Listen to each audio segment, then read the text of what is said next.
텍사스에서 미립국자로 추정되는 시신이 무더기로 발견됐습니다. 이런 가운데 미국 내 하루 2만 명에 가까운 사람들이 국경을 통한 미립국을 시도하고 있는 것으로 집계됐습니다. LA시 의원에게 거액의 뇌물을 제공한 한인 개발업자가 유죄 판결을 받았습니다. 텍사스주에서 낙태 금지법의 시행을 보류하라는 판결이 나왔습니다. 뉴저지주에서는 원정 낙태 시술 보호 법안이 상원에서 발의됐습니다. 전기차 수요가 꾸준히 늘면서 오는 2024년까지 차량용 반도체 부족 현상이 이어질 것이라는 전망이 나왔습니다. 숙박 공유업체 에어비앤비가 숙소 내 파티 행위를 영구적으로 금지한다고 밝혔습니다.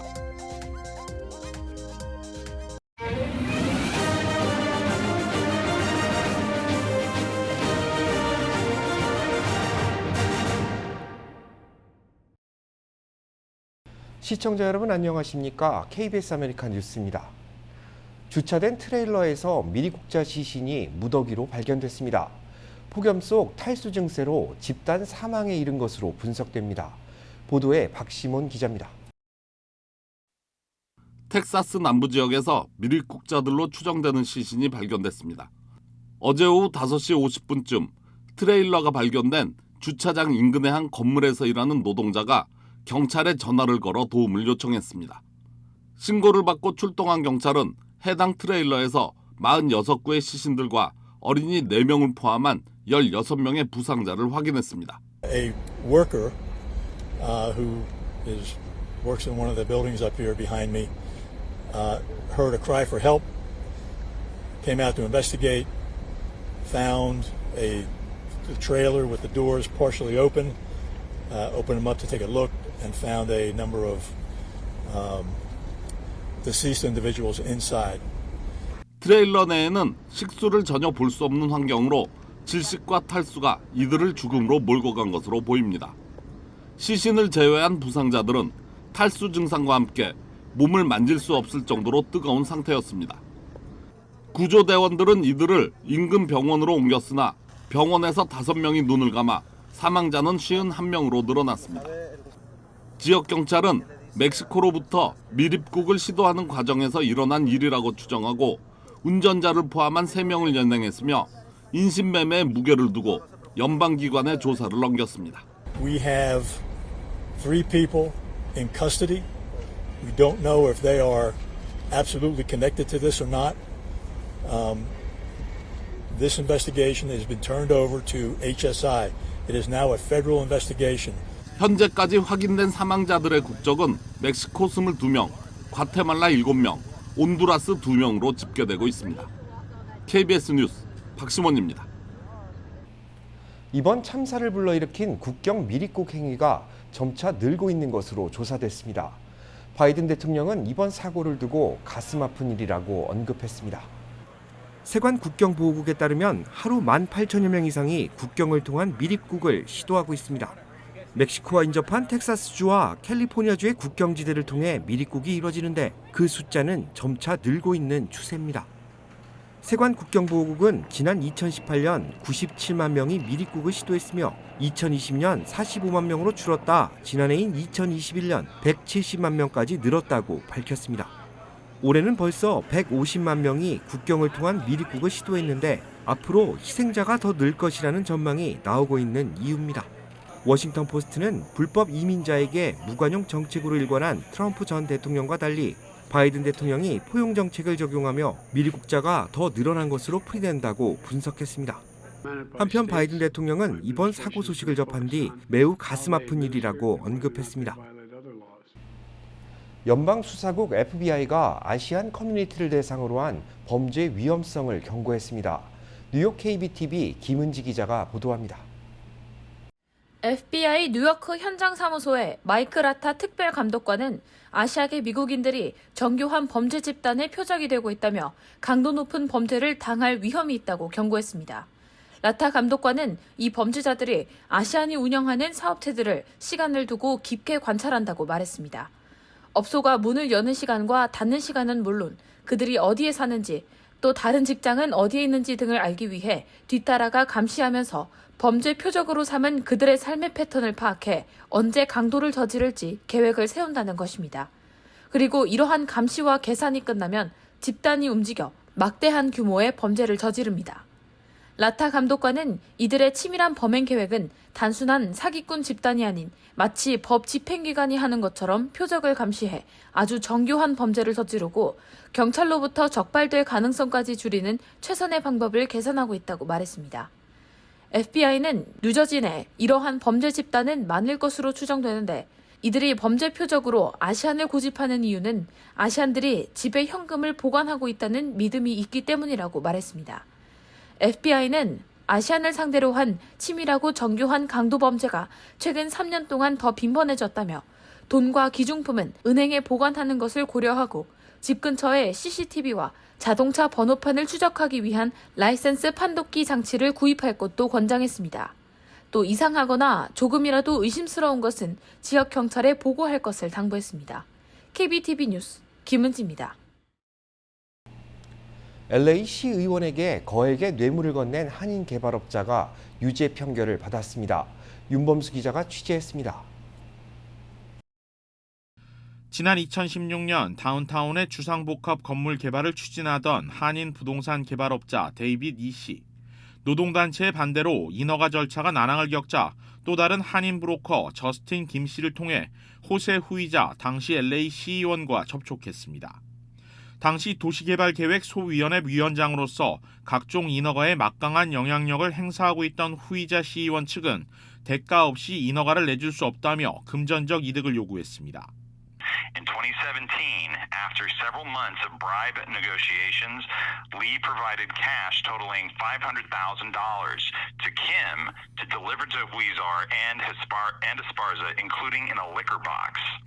이후 뇌물 정황을 포착한 연방 법무부 산하 검찰이 이 씨를 기소했고 연방 배심원단은 어제 이 씨에 대해 뇌물과 금융사기 등 3건의 중범 혐의에 대해 유죄를 판결했습니다. September 19th sentencing hearing, at which time Lee will face a statutory maximum sentence of 20 years in federal prison for the honest services wire fraud count, 20 years for the obstruction count, and 10 years in prison for the bribery count. 이 씨의 이번 유죄 판결을 시작으로 LA 시의회 역사상 최악의 부패 스캔들에 대한 사법 처벌이 본격적으로 시작됐다는 평가입니다.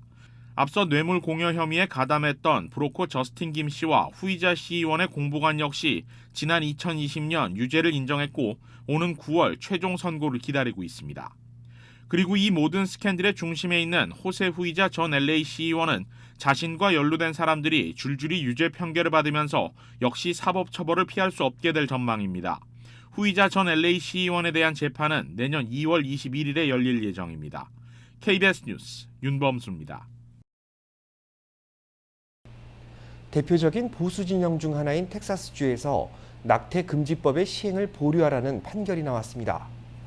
텍사스주 법원은 한 낙태 옹호단체가 제기한 소송에서 낙태 금지법 시행을 일시 중단하라는 판결을 내렸습니다.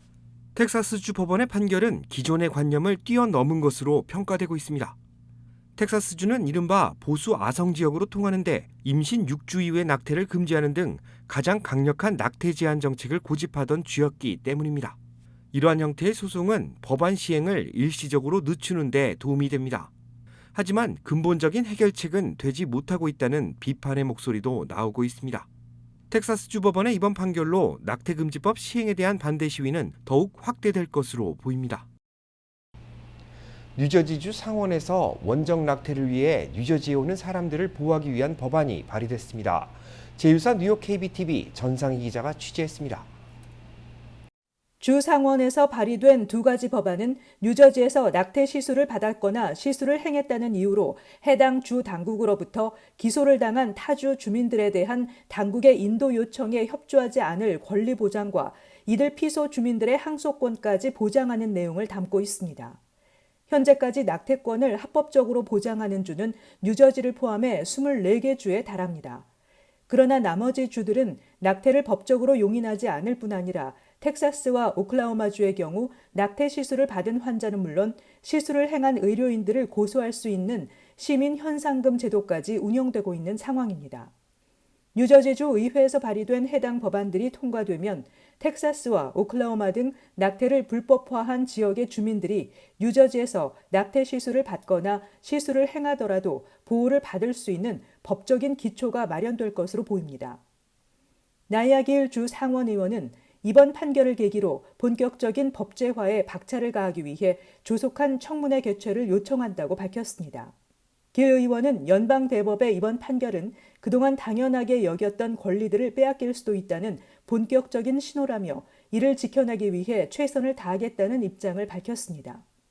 해당 법안들이 상하원을 통과하고 머피 주지사의 서명까지 거쳐 정식 발효되면 뉴저지는 낙태권 보장을 넘어 낙태 관련 타주민들까지 법적으로 보호하는 피난처주가 될 것으로 보입니다. KBTV 뉴스 전상입니다. 대법원이 낙태권을 폐지한 뒤 사후 피임약에 대한 수요가 증가하고 있습니다. 일부 업체들은 판매 수량 제한에 돌입했습니다. 의사 처방이 필요하지 않은 사후 피임약 구매 열기가 높아지며 대형 약국 체인들이 소비자들의 구매 수량에 제한을 두기 시작했습니다. CBS는 사후 피임약을 소비자 1명당 3알까지 판매한다고 밝혔습니다. 확보된 물량은 충분하지만 수요 급증으로 판매 수량을 일시적으로 제한하는 겁니다. 경쟁업체인 라이드에이드도 CBS와 동일한 수준으로 사후 피임약 구매를 제한했습니다. 기존에는 구매 수량에 제한이 없었습니다. 월마트는 사후 피임약 구매 수량에 제한을 두지 않았습니다. 하지만 수요 급증으로 이번 주에 한해 1인당 최대 6알까지만 사후 피임약 구매를 허용할 것이라고 밝혔습니다. 백악관이 한미일 정상회담의 의제가 북한의 핵과 미사일 대응에 집중될 것이라고 전했습니다. 보도에 김양순 기자입니다. 나토 정상회의를 계기로 열리게 된 한미일 정상회담에 대해 미 백악관은 세 나라 지도자가 오랜만에 마주 앉게 되었다고 입을 열었습니다. 그러면서 이번 한미일 정상회담은 고강도의 도발을 지속하고 있는 북한의 위협에 초점을 맞출 것이라고 강조했습니다. And it will be mainly focused on the continuing threat from the DPRK, particularly after an extended period of intense testing and other provocative activities. 이어 바이든 미 대통령과 윤석열 대통령, 기시다 후미오 일본 총리가 북한에 대한 경제적 압박 수단을 논의할 것이라고 밝혔습니다.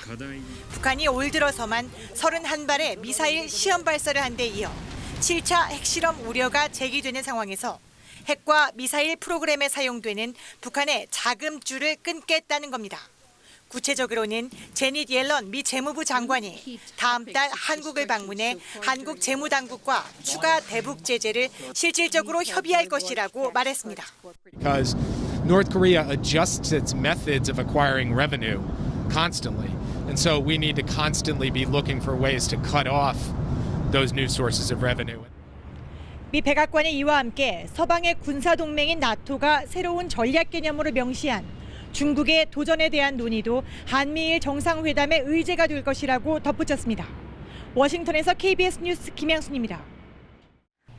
연방정부가 러시아에 대한 추가 제재 조치에 돌입할 계획임을 밝혔습니다. 연방정부가 러시아에 대한 추가 제재 조치를 단행할 계획임을 밝혔습니다. 먼저 재무부는 러시아의 방위산업과 관련된 기관과 개인에게 제재를 부과했습니다.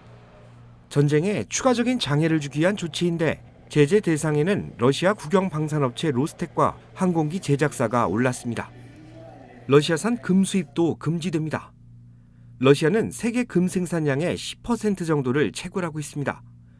금은 러시아 중앙은행의 주요 자산이자 주된 수출품인데 결국 러시아의 자금 흐름을 억제하기 위한 조치로 풀이됩니다. 국무부는 45개 기관과 개인을 대상으로 제재를 부과했고 상무부는 미국의 이익에 반하는 중국 소재 기관 36곳을 제재 리스트에 올렸습니다. 한국 대통령이 처음으로 북대서양 조약기구 나토 정상회의에 참석하는 것에 대해 중국이 양국 관계를 악화시킬 것이라고 비판했습니다. 보도에 김민성 기자입니다. 윤석열 대통령의 나토 정상회의 참석에 중국 관영 글로벌타임스는 전문가들을 인용해 아시아 지역의 외교적 독립성을 해치고 중국과의 관계를 악화시킬 것이라고 비판했습니다. 한국이 미국에 의존해 외교적 독립성을 상실할 경우 중국과의 관계가 더 복잡해질 것이라고 경고까지 했습니다. 특히 미국이 한국, 일본 등 아시아 동맹국들과의 대화를 통해 나토의 아시아 확장을 꾀하려는 것은 한반도 긴장을 고조시킨다고 지적했습니다. 중국을 압박하기 위한 아시아판 소나토를 결성하려는 것이 미국의 의도라고 주장하면서 중국은 앞으로 안보 차원에서 대응할 것임을 예고하는 것이라고 해석할 수 있겠습니다. 중국을 구조적인 도전으로 규정하려는 나토의 움직임에 대해 중국 외교부는 중국의 발전은 전 세계의 기회이지 누구에게도 도전이 아니라며 대중국 견제에 강하게 반발했습니다. 放弃冷战思维，零和博弈，不要在搞乱欧洲之后，企图在搞乱亚洲、搞乱全世界。 한편 윤 대통령의 나토 정상회의 참석에 대한 중국 측의 비판에 대해 우리 외교부는 특정 국가나 지역을 배제하거나 반대하기 위한 목적이 아니라고 설명했습니다. 한국의 나토 정상회의 참석에 중국 측 반응이 나온 것은 이번이 처음입니다. 중국 관영 매체들은 한국이 서방 국가들과 함께 중국 위협에 직간접적인 목소리를 낼 가능성이 높다며 경계심을 드러냈습니다. 베이징에서 KBS 뉴스 김민성입니다. 중립국인 스웨덴과 핀란드의 나토 가입에 대해 청신호가 켜졌습니다. 그동안 두 나라의 나토 가입에 반대했던 튀르키예가 입장을 선회한 것입니다. 유원중 기자입니다. 나토 회원국 전체 정상들의 회의를 하루 앞두고 튀르키예와 스웨덴, 핀란드 정상이 나토 사무총장과 함께 별도 회담을 가졌습니다. 이 자리에서 세 나라 정상은 스웨덴과 핀란드의 나토 가입을 지지한다는 내용의 양해각서에 서명했습니다. 양해각서가 체결됨에 따라 튀르키예는 자국을 향한 테러 세력에 대한 두 나라의 반대, 최신형 무기 수출 허용 등을 얻을 것으로 보입니다.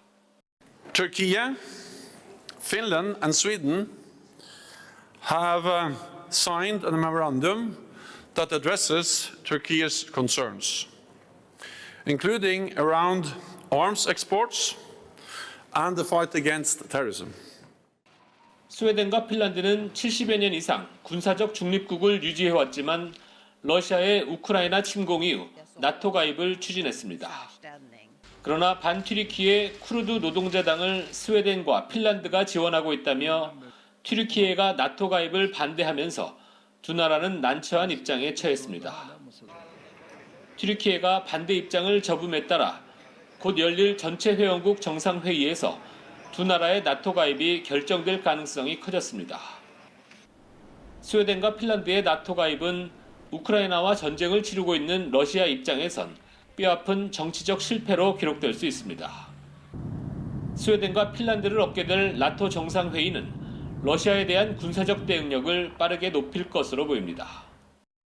스톨텐베르크 나토 사무총장은 오는 2024년까지 회원국 대부분이 GDP의 2%까지 국방비 비중을 높이게 될 것이라고 밝혔습니다. 마드리드에서 KBS 뉴스 유원중입니다. 스마트폰에 최적화된 재정관리 애플리케이션이 출시됩니다. 개인은 물론 상업용 계좌 전체를 연동해 한눈에 관리할 수 있다는 것이 장점으로 꼽힙니다. 내가 어느 정도의 수입이 있고 어디서 얼마를 지출했는지 궁금할 때, 자산 규모 등 개인 재정 상황이 궁금할 경우 수많은 애플리케이션을 하나씩 살펴봐야 합니다.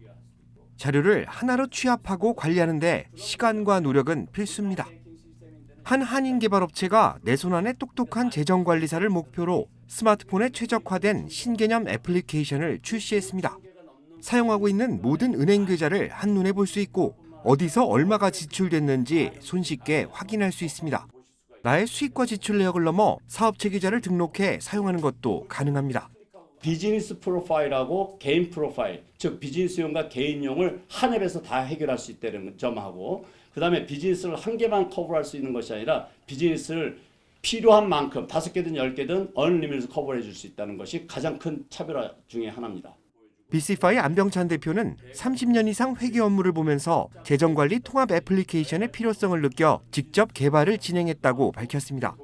제가 회계사 생활 35년 이상 하면서 우리 한인들의 그 자영업자라든지 프리랜서라든지 개인 가정에 어떤 재정 관리에 도움을 주고자 하는 생각을 해왔는데, 그 기술과 지금은 유저의 환경이 무르익었기 때문에 제가 결심하고 개발하게 됐습니다.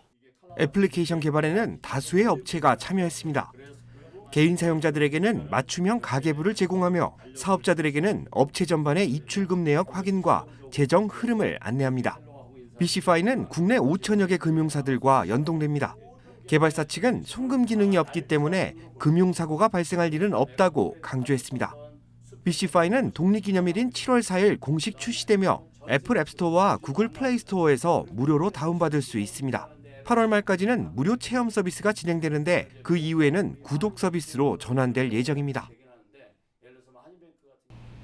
오는 2024년까지 차량용 반도체 부족 현상이 이어질 것이라는 전망이 나왔습니다. 전기차 수요가 늘어난 것이 원인으로 꼽힙니다. 글로벌 경영 컨설팅 업체 알릭스 파트너스는 차량용 반도체 공급이 오는 2024년까지 불안정할 것이라고 전망했습니다. 고유가 시대를 맞아 전기차 수요가 급증하고 있는데 전기차에 사용되는 반도체가 내연기관 차량에 비해 10배가량 많기 때문에 부족 현상이 장기화될 것이라는 예측입니다. 높아진 차량 가격 역시 오는 2024년 반도체 공급이 안정화되면서 내려갈 것이라는 분석도 나왔습니다. 팬데믹을 기점으로 내연기관 자동차와 전기차 생산에 필요한 원자재 가격이 각각 2~3배가량 뛰어올랐지만 인플레이션에 따른 소비 둔화를 감안하면 결국 업체들이 가격을 내릴 수밖에 없을 것이라는 전망입니다. 알릭스 파트너스는 자동차용 반도체 공급이 안정화되는 2024년 이후 전기차 비율은 전체의 절반 수준인 50%가 될 것으로 내다봤습니다. 숙박 공유업체 에어비앤비가 숙소 내 파티 행위를 영구적으로 금지한다고 밝혔습니다. 에어비앤비는 앞으로 숙소에서 이뤄지는 파티를 허용하지 않을 방침이라고 밝혔습니다. 지난 2019년 캘리포니아주에서 발생한 총격 사건으로 5명이 사망한 뒤 내려진 임시 조치를 영구화시킨 겁니다. 에어비앤비는 파티 금지 규정을 위반한 이용자들의 계정을 정지시킬 것이며 심각한 문제를 일으킬 경우 회원 자격을 박탈할 것이라고 발표했습니다. 이번 조치는 숙소에서 벌어지고 있는 각종 파티로 사회적 문제가 불거지면서 도입됐습니다. 에어비앤비는 이웃들에게 불쾌감을 줄 수 있는 행위를 전면 금지시키며 브랜드 가치가 더 상승할 것을 기대하고 있습니다.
KBS 아메리카 뉴스 마칩니다. 고맙습니다.